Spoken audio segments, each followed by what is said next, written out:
Hola, hola, te doy la bienvenida a este tu podcast sobre salud mental. Lo necesitabas escuchar. Yo soy Ashley Barrios, psicólogo clínico, y hoy vamos a hablar sobre las crisis. Las crisis en general, como crisis emocionales, por ejemplo, ansiedad y pánico, de dónde surgen y cuál sería una mejor forma de afrontarlos. Las crisis no son catástrofes. La palabra crisis viene de cambio, o sea, es un cambio drástico que llega a nuestra vida de forma repentina y nos da dos caminos que podemos escoger dependiendo de nuestra mentalidad y de las herramientas emocionales que tengamos. Un camino es ver la crisis como una oportunidad de crecimiento y el otro camino es ver la crisis como un fracaso y un estancamiento. Por ejemplo, constantemente en nuestra vida vamos a tener muchos tipos de crisis. Están las crisis matrimoniales, que cuando llega este tipo de crisis a la relación de pareja, o ellos se unen más saliendo fortalecidos de la situación y convirtiéndose en una mejor versión de ellos mismos, o al contrario, se separan y se destruye la relación. Otro tipo de crisis son las crisis emocionales, que es un cúmulo de reacciones físicas, pensamientos y emociones ante una situación que se supone un peligro para nosotros. Y lo más común en terapia, que es lo que más he visto, son los episodios de crisis o estallido de emociones intensas que se dan de forma repentina y aparecen en forma de ataques de pánico en el lugar y en el momento menos esperado, pero que hace que la persona se desborde por completo aunque no sepa explicar el motivo racionalmente. Y es porque no es un motivo, son demasiados los que le han hecho explotar y que los reprimió durante años. Y esto se da porque poseemos memoria emocional. Ese hecho que te pasó hace años y que seguramente ni recuerdes conscientemente todavía está allí en forma de herida. Eh, Esta memoria emocional puede reactivarse y explotar por haber contenido tanto tiempo eso que te dolió, aunque el cerebro intente anestesiarte para poder seguir adelante. Y por eso tú te preguntarás años después, ¿por qué me afecta tanto esta situación? ¿Por qué exploté repentinamente? ¿Por qué me afectó esto que me dijeron o esta frase? Y es porque la herida está allí sin cicatrizar, solo que la tapaste y fue empeorando. Por eso es que las personas que más han sufrido en sus vidas o que han vivido más traumas emocionales se toman todo personal, porque las heridas emocionales actúan como las heridas físicas. Imagínense que yo en mi cuerpo tuviera heridas por toda mi piel, por toda la piel. Voy caminando y cualquier pequeñita cosa que me toque, que me roce o que alguien me abrace, me va a doler. Y me va a doler horrible. Mientras que otra persona que no tenga nada en su piel, que no tenga ningún tipo de herida, va caminando por la calle, se tropieza o se roza con algo o toca o alguien le toca y no pasa nada. Así pasa con el tema de las emociones. Una vez un paciente me pregunta por qué tuvo un ataque de pánico en sus días libres. Si se supone que pasó el día tranquilo y descansando. Así que yo le pregunté qué habían pasado los días anteriores o las semanas anteriores. Y él me responde que había tenido días llenos de estrés en su trabajo y que no lo hablaba con nadie porque pues tenía toda la responsabilidad de su familia y me explicaba que no le gustaba hablar de sus problemas porque se sentía como una carga y se sentía como una persona débil. Así que por eso se guardaba todo lo que sentía. Entonces yo le expliqué que una de las razones de su ataque de pánico es porque su mente y su psique no son inquebrantables y que necesitan liberarse, o sea, liberar de esas emociones y pensamientos negativos. Y pues la mente funciona tal cual como una olla a presión. Quienes tienen una olla a presión en su casa o en su cocina sabrán que si la olla no saca la presión y los gases se quedan acumulados, va a explotar. Igualmente pasa con nuestra mente. Va a liberar esa tensión a través de síntomas físicos en el momento menos esperado y sobre todo en los momentos libres que tenemos. Por eso es que existe la típica tristeza de domingo, porque es el momento donde la mente se da cuenta que ya no hay peligro, o sea, ya no hay por qué preocuparse. Y es cuando se permite liberar todo lo acumulado de la semana, de los meses o incluso de los años. Hay personas que dicen, bueno, yo prefiero no pensar en esto y me ocupo haciendo cosas, pero en vez de enfrentar ese miedo, tristeza o enojo que tiene, va y lo evita. Y es como limpiar toda tu casa y echar la basura debajo de la alfombra y luego decir, ay, la casa está limpia. Claro que no. Solo que no la ves, pero se está ahí pudriendo y cuando esté peor la basura, ahí sí la vas a sentir. La explosión emocional ocurre para eliminar emociones acumuladas que nos han hecho daño y que fueron difíciles de asimilar en ese momento, pero que decidiste evitarlas. Cuando nuestro cuerpo consume una sustancia dañina o tóxica, una comida descompuesta, automáticamente se produce el vómito, ya que es un reflejo natural de nuestro organismo para limpiarnos, para desintoxicarnos. ¿Que es agradable? No, pero es una forma de autoayudarnos. Y este proceso de desintoxicación también pasa en lo psicológico. Las crisis emocionales de pánico o desborde emocional pasan por esto. Y básicamente una de las razones de estos ataques de pánico o desbordes son varias que suelo ver en terapia. Le pasa a esa persona que pone siempre las necesidades de otros por encima de las suyas y que calla todo y reprime. También le pasa a esa persona que vive en frustración cuando intenta hablar de sus emociones, pero nadie a su alrededor le entiende y tampoco se lo validan. O sea, tampoco le validan lo que están sintiendo. Entonces, cuando alguien le pregunta sobre sus emociones, bueno, va y se rompe en llanto. Y esto sucede porque la persona necesita más hablar de esto. O sea, es una señal de que necesita hablar más de lo que le estaba perturbando. Volvemos al ejemplo de la olla a presión. Una de las cosas es que la presión debe salir de la olla poco a poco, porque si sale de golpe, también puede haber un accidente. En el tema de las emociones pasa lo mismo. Llega el punto en que la persona acumuló tantas cosas que cuando lo quiere hablar, se vuelve una persona explosiva, incluso agresiva. Y normalmente se le suele juzgar por ese comportamiento del momento, con frases como nunca se te puede hablar porque por todo lloras o explotas por todo, pero obviamente no se han dado cuenta de todo lo que ha aguantado esa persona, sino en su reacción del momento. Este desborde emocional también pasa a las personas que viven cumpliendo las expectativas de los demás y siendo complacientes. Por ejemplo, aquella persona que se deja llevar por todo lo que dice su familia y se toma tanto las responsabilidades de hacer a toda su familia feliz que llega al punto que puede darle una crisis existencial entre lo que esa persona quiere y lo que la familia quiere.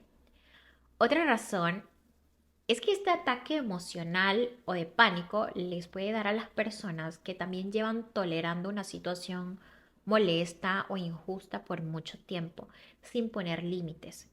Y también a esa persona que se guarda todo para no molestar al resto de las personas porque dentro de sí misma se siente como una carga. Así que si tú te identificas con alguna de estas razones, ya sabes que necesitas empezar a trabajar o cambiar de tu comportamiento y de tu mentalidad para que estos ataques emocionales sean menos frecuentes y puedan desaparecer. Aparte de todo esto que les digo, hay otra razón por la que una persona puede vivir ataques de pánico o desbordes emocionales tan intensos que terminan dañando su propia vida o la vida de las personas a su alrededor. Y puede ser por un trastorno emocional o algún diagnóstico psicológico que si no se trata a tiempo puede llegar a ser grave. Por eso es que si tú estás viviendo una situación similar a esta, lo mejor es que asistas a evaluación psicológica para descartar algún trastorno mental y poder dar un tratamiento adecuado según el caso y la gravedad. Porque para las personas que no conocen del tema creen que el ataque de pánico solo viene de una sencillita ansiedad y muchas veces el ataque de pánico solo es un síntoma de un diagnóstico detrás, un diagnóstico mayor como trastorno bipolar, algún trastorno de la personalidad como el trastorno límite o también se puede ver en trastornos mucho más graves como esquizofrenia o algún otro tipo de trastorno dentro del espectro de la esquizofrenia. Y bueno, con un episodio de un podcast por internet no van a autodiagnosticarse.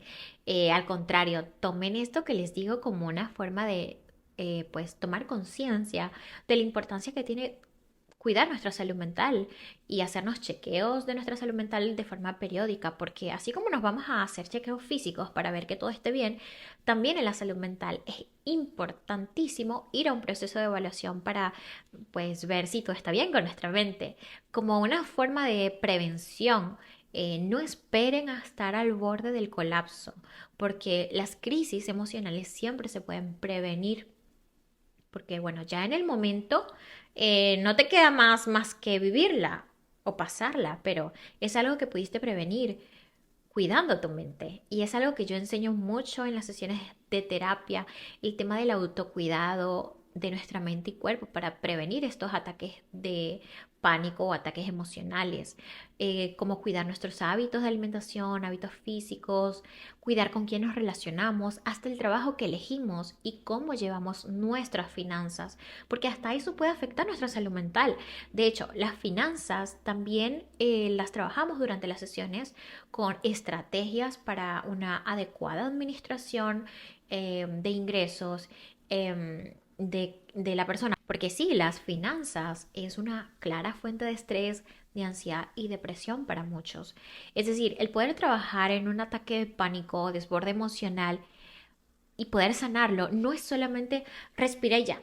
No, es evaluar todo el entorno de la persona y analizar cada una de las áreas de su vida, como el área laboral, emocional, social, físico, entre otras, y buscar estrategias para mejorar en esa área, porque si solo te preocupas en vez de ocuparte en resolver el ataque de pánico, nunca se van a ir. Como les digo, siempre vamos a vivir crisis de edad, duelos, rupturas, cambios de trabajo de país. El problema no son las crisis, sino la manera de afrontarlas. Porque si tu mente se la pasa diciéndote que es imposible cambiar, que todo te da miedo, que todo se te hace difícil, entonces siempre vas a vivir ataques de pánico.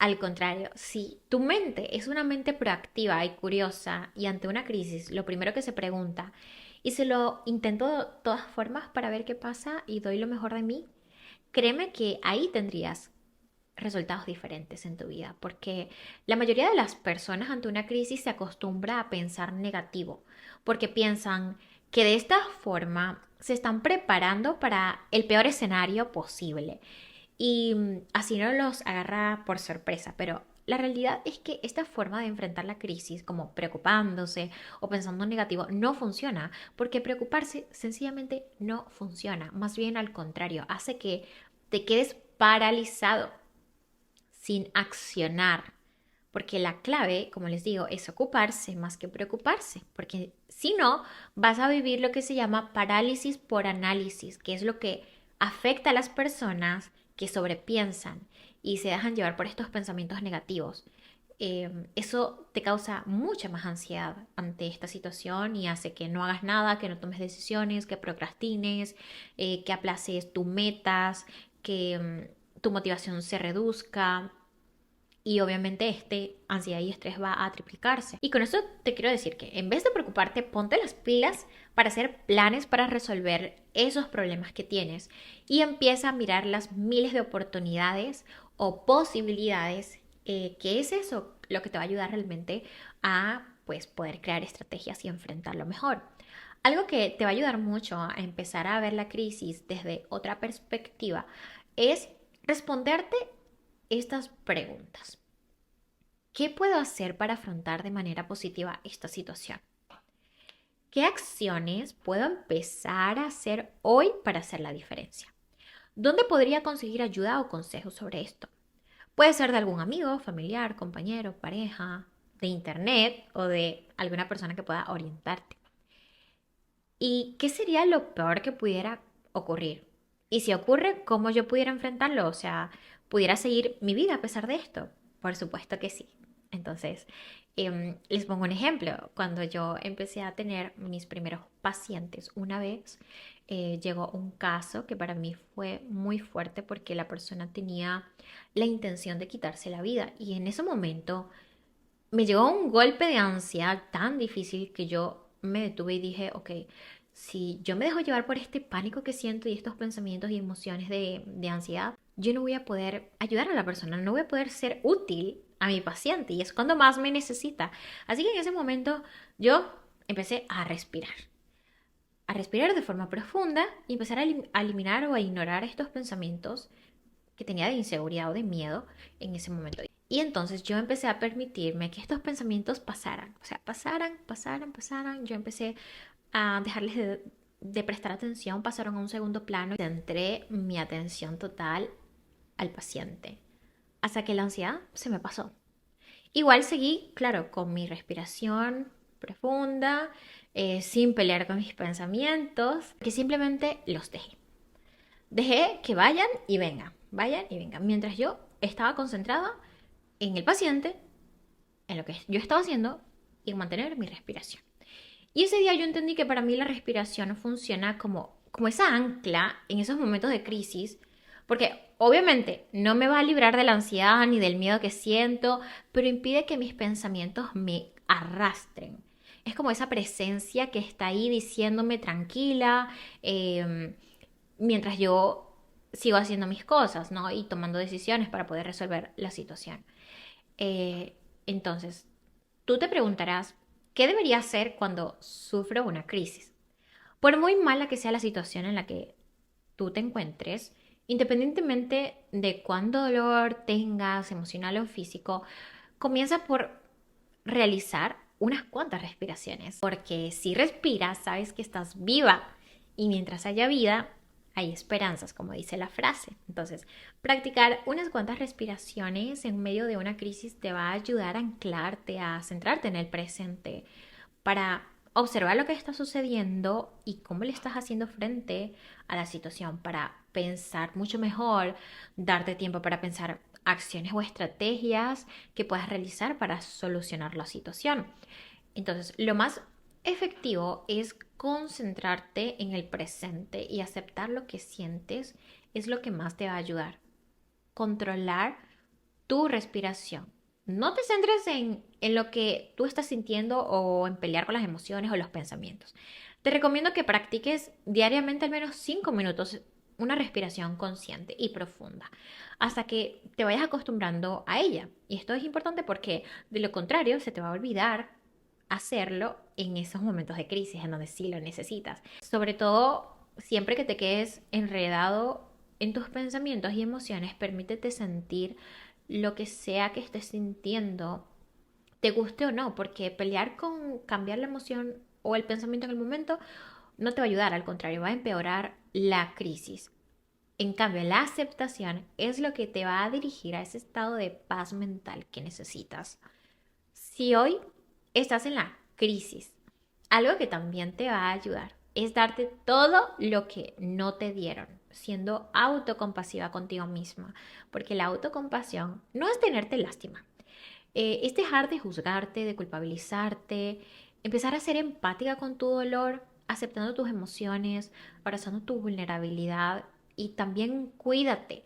Cuídate como cuidas a las personas que amas y empieza a defender tus derechos, a alzar la voz, a defender tus necesidades, a dejar de callar, empezar a bajarle el ritmo a tu vida, dejando de sobreexigirte, porque las personas que se sobreexigen en lo emocional, en lo laboral, en lo profesional, etcétera, siempre viven en un desgaste emocional que es innecesario. Por eso respeta tu ritmo emocional y tu ritmo de vida.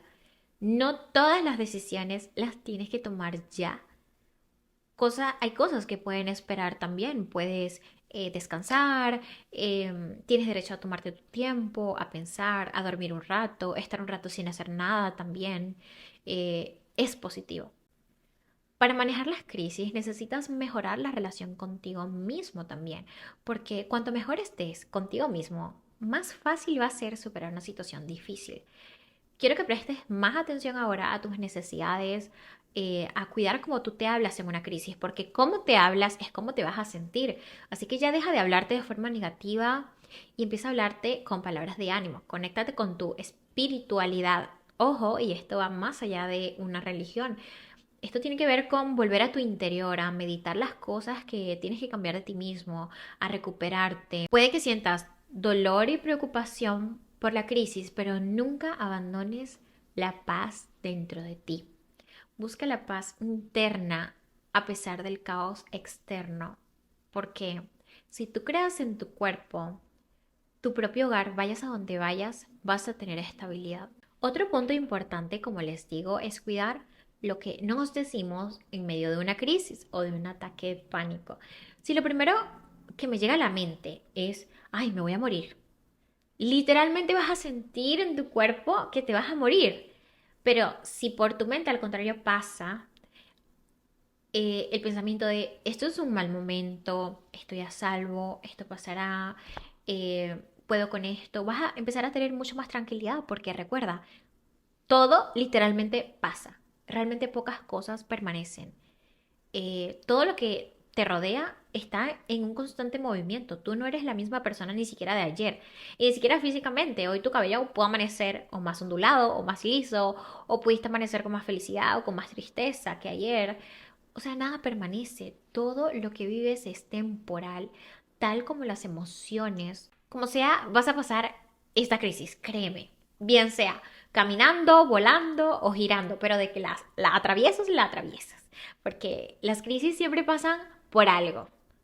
Aunque en el momento tú no lo veas, tú no veas esa razón de ser, pero tú has venido haciendo algo tiempo atrás que te ha traído a esta crisis. Has ido permitiendo muchas cosas, consintiendo otras, haciendo caso omiso de muchas, evitando, postergando y de repente, ¡boom!, llega la crisis. Es decir, viene de un proceso previo que pues será a nivel inconsciente si vives en automático. Por eso hay personas que llegan a consulta y me dicen, yo nunca había vivido con ansiedad de este tipo. Y entonces la mayoría cree que es por un detonante presente. Bien sea porque han roto su relación o perdieron su trabajo. Pero la realidad es que el caos o la crisis emocional siempre se va acumulando. No es solo por el momento presente, porque lo que pasó fue solo la gota que derramó el vaso que ya venía lleno. Porque no a todo el mundo que vive una situación difícil le detona una crisis emocional, solo a aquellas personas que han venido aguantando muchas cosas sin sanar. Así que algo que te va a ayudar a salir de esta crisis es verlo de manera temporal, porque va a pasar. Luego vas a mirar hacia atrás, luego de todo esto, y vas a aprender de la situación, incluso vas a compartir tu aprendizaje y vas a empezar a reconocer lo fuerte que fuiste en ese momento. Ahora, te invito a que hagas una pausa porque quiero que hagas un ejercicio conmigo. Primero quiero que recuerdes las crisis que has vivido en tu vida. Puede ser cuando terminaste con tu primer novio o novia y que pensaste que era el fin de tu vida, o cuando te botaron de tu primer trabajo, o que pensaste que no ibas a encontrar otro trabajo igual. Ahora quiero que te rías. Ríete de ti imaginándote sufriendo en ese momento, en esa situación.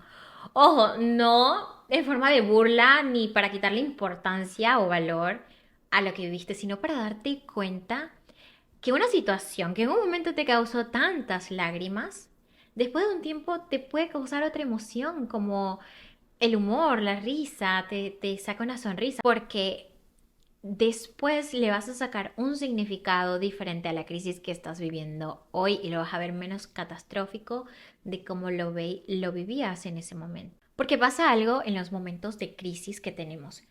Pasa algo que se llama un smog psicológico, que es una especie de nube que nos impide ver con claridad lo que está pasando.